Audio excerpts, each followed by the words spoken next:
Let me check through my phone to make sure that this live stream is actually live.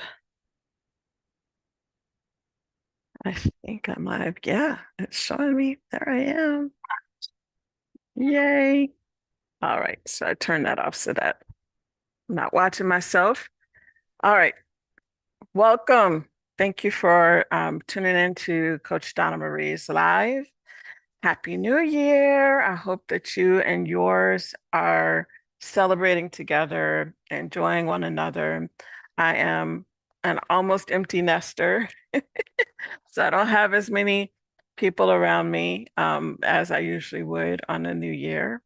And so I want to come in and let me get some water while I share with you all why I'm on here, because I have something to talk about that I think will be a blessing, especially to women, but it may be relevant to some men too. Women who are pursuing their goals, who want to be able to pursue their goals without some of the hindrances that may be common in some women's lives. So let me get into it. I'm celebrating 1 year of fibroid freedom. I had severe uterine fibroids for decades. I'm talking about 20 years, y'all. Yeah, that's a long time to suffer.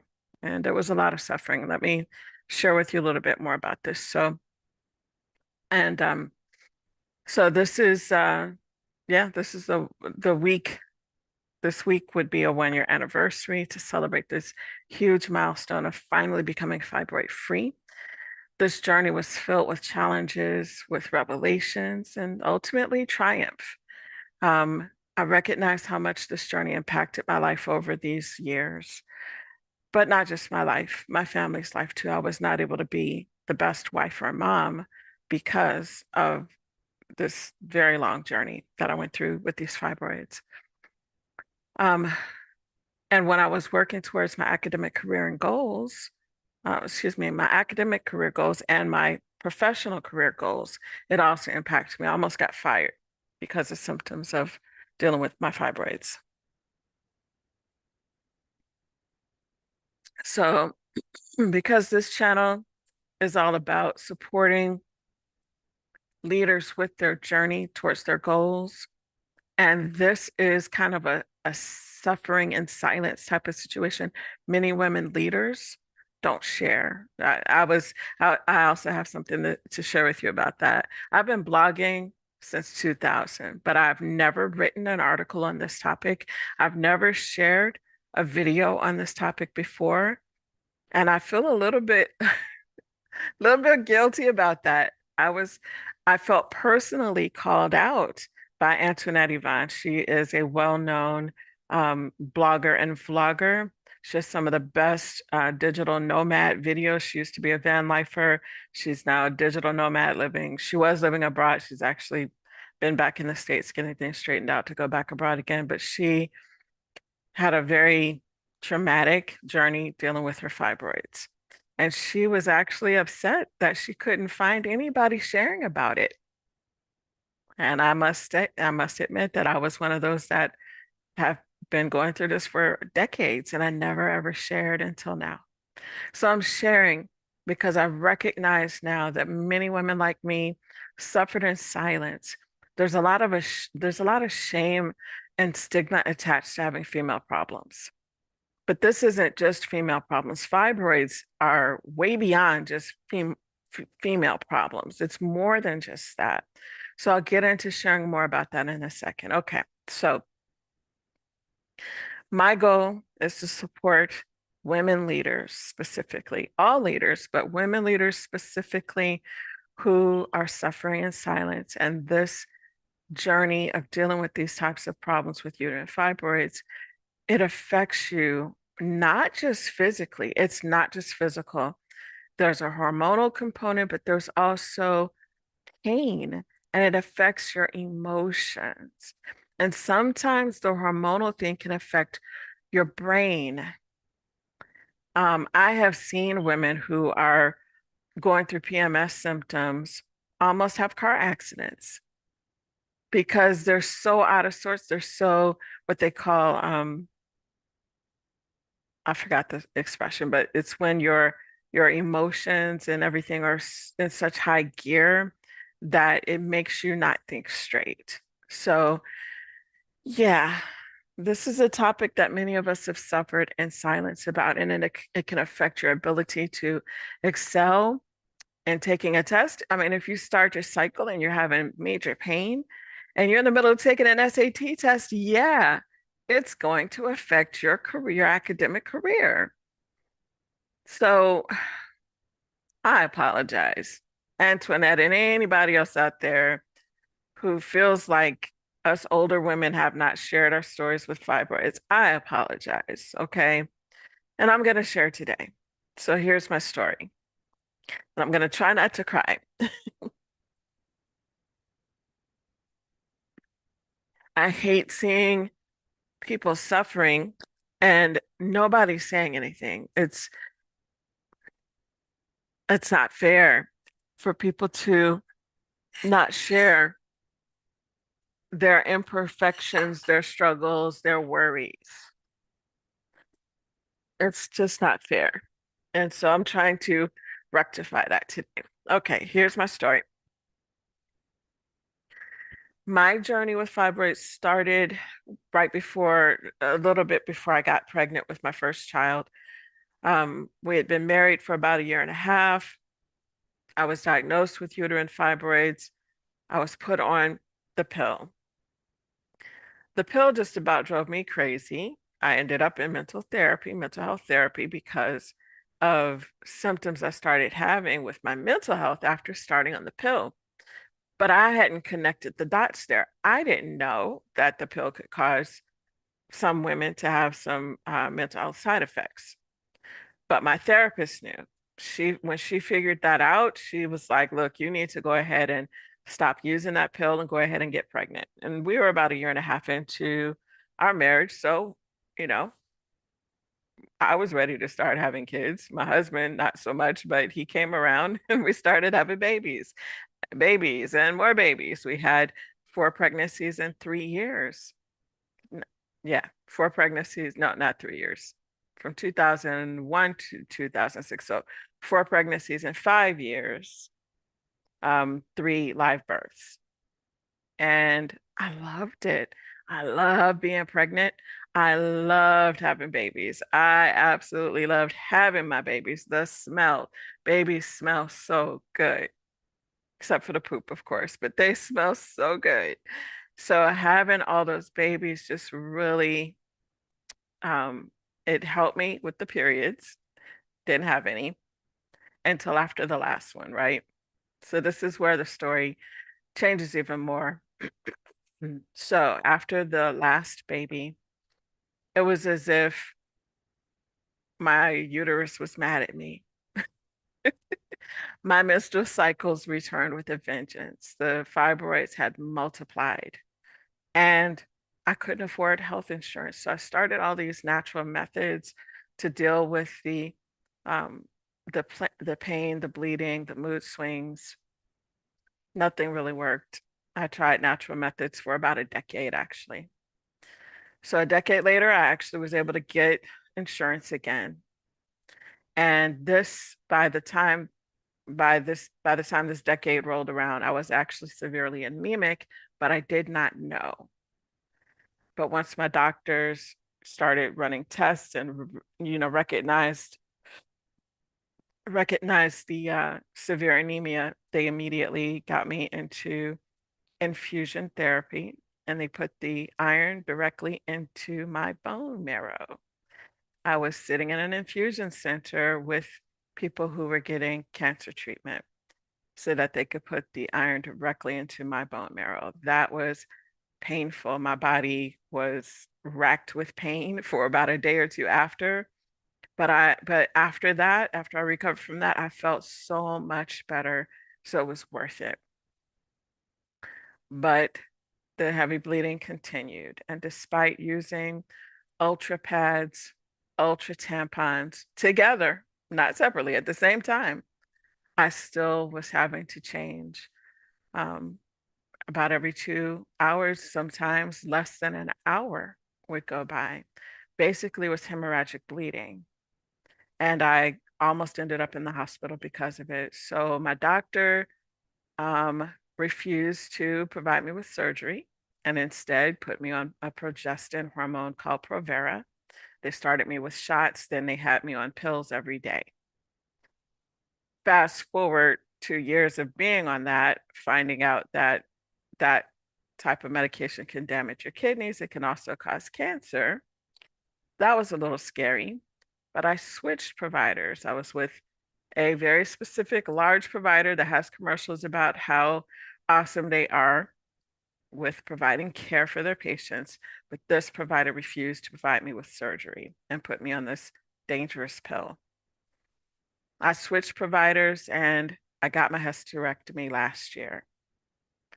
That's a victory for me. The other thing is I didn't have to pay anything for it. All of my out-of-pocket costs were met by the time I had that surgery. And so I was able to be cared for and receive excellent care. I had one of the best OBGYNs in the state of Georgia. And 12 weeks, it took me 12 weeks instead of 6 to 8 weeks to heal because I also had 2 hernia repairs.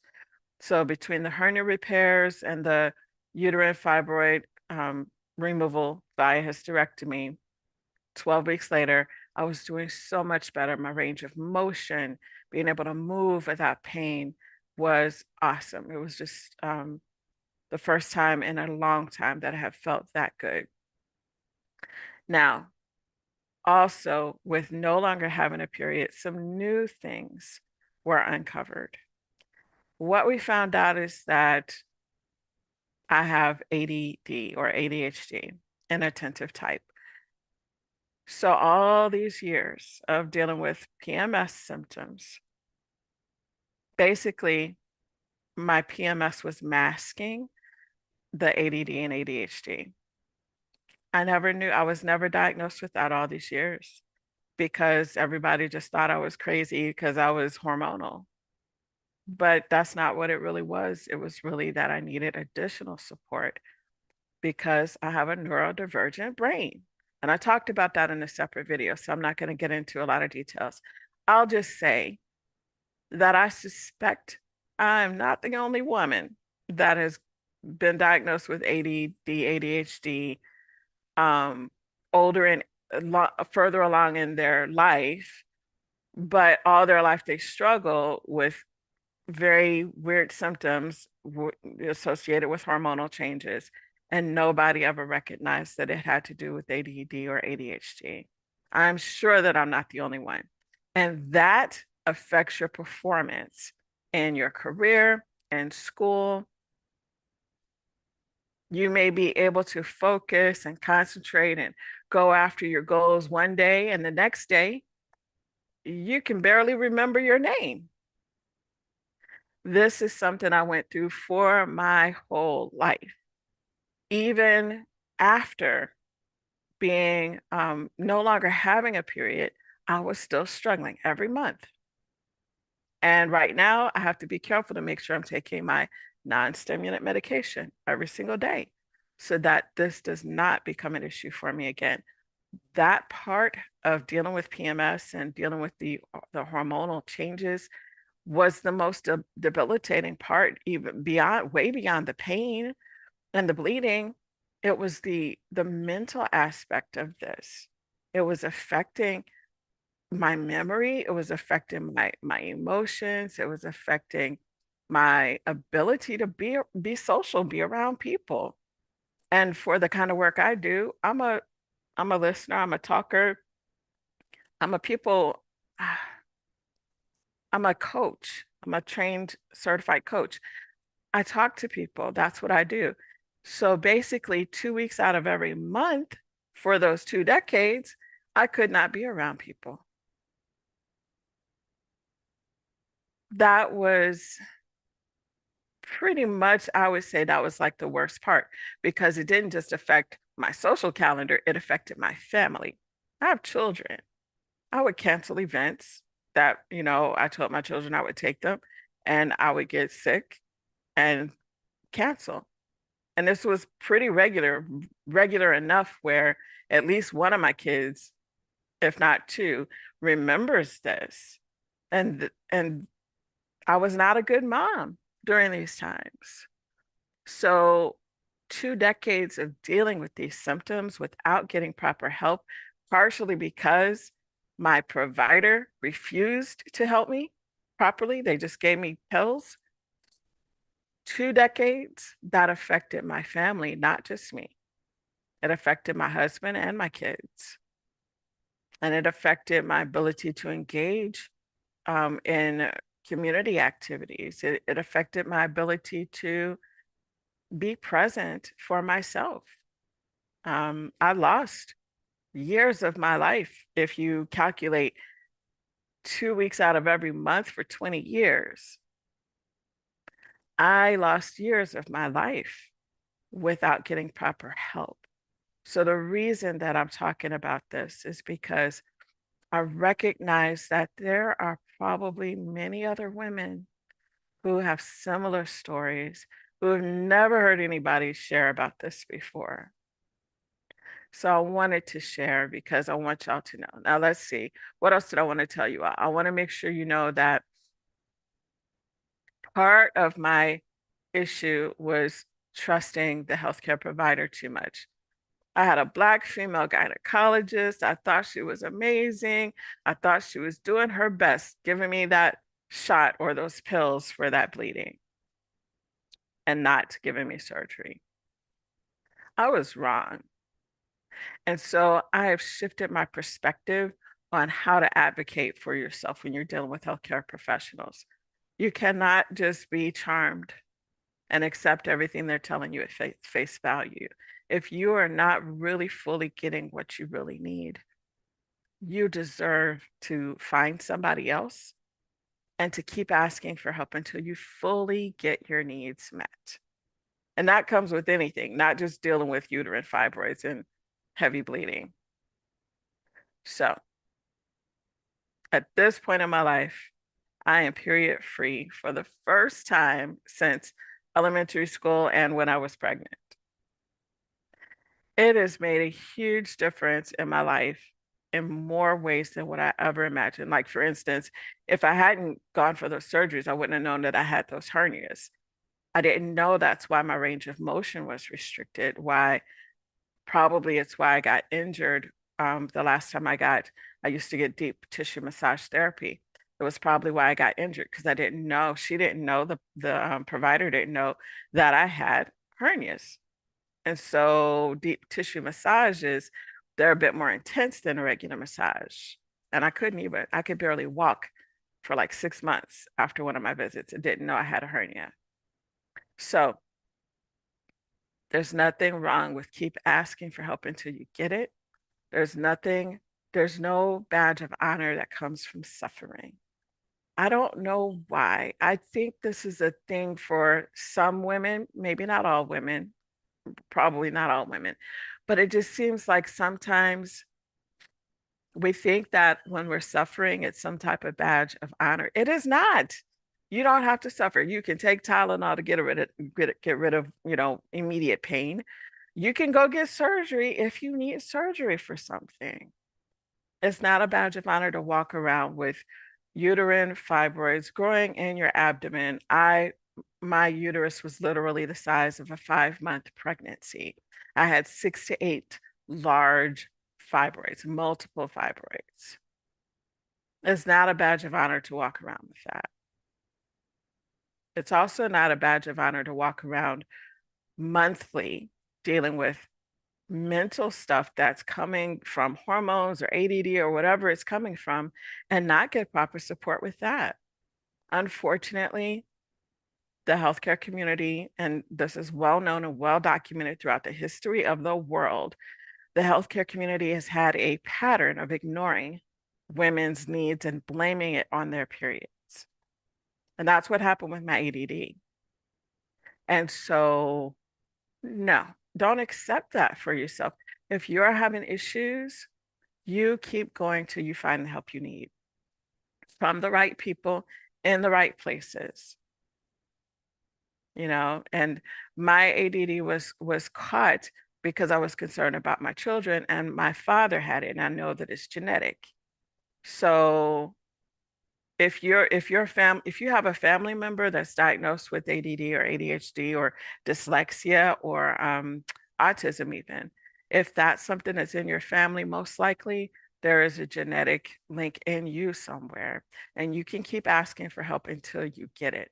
Unfortunately, there's a lot of therapists that don't understand neurodivergence at all, and they won't help you because they don't even believe in it. So you got to keep looking until you find the people you need. Highly recommend you check out YouTube channels and podcasts on the topic, and that'll help point you in the right direction for, getting the support that you need. I actually got my diagnosis through Teladoc. My insurance provider pays for Teladoc, and Teladoc has been great for helping me in that area. That's something that you don't have to necessarily be physically seen for. So it's easy to go in there and search through the providers, find a provider you think might work for you. If they don't work, try a different provider, right? You have that right to advocate for yourself. Now, the most important lesson that I learned from my fibroid journey is to keep asking for help from the right people and in the right places. Is to persistently advocate for myself as much as I would advocate for my loved ones. My well-being is just as important as other people's well-being, and I don't have to suffer. It's not a badge of honor. I have regrets because I wasn't the best self for my family for almost 20 years. But I am grateful. I'm so grateful to finally be fibroid free and to be able to share my story, hoping that it can help other women and girls. If you are a woman or a girl, or if you know and love a woman or a girl that's dealing with similar issues to what I described today, I'd be honored to speak with you and be an encouragement to you. I'm not a healthcare provider, but I definitely can provide moral support. So you can reach me through coachdonnamarie.com/contact. That's a page where you can send me an email if you'd like to. Okay, so I believe I covered everything that I set out to cover here today. I hope that my message is one that's both inspiring but also informative, to not just sit back and accept whatever is handed to you by a charismatic, charming, beautiful, handsome, whatever healthcare provider, but that you keep looking for and asking for and expecting the best help you can get so you can be your best person. Being sick or unwell, being in pain, being confused or stressed out or mentally just exhausted or not being able to focus, you don't have to live that way. You don't deserve to live that way. Please reach out for help if you need it. God bless you. May your new year be one filled with forward progress towards your goals. Again, I'm Coach Donna Marie, and if you'd like to be on my newsletter list, you can find that over at coachdonnamarie.com. You'll see the pop-up where you can put your email in and you can grab my updates, because I always send out updates when I do videos or podcasts and blog articles. I always send those out so y'all can see those right in your inbox.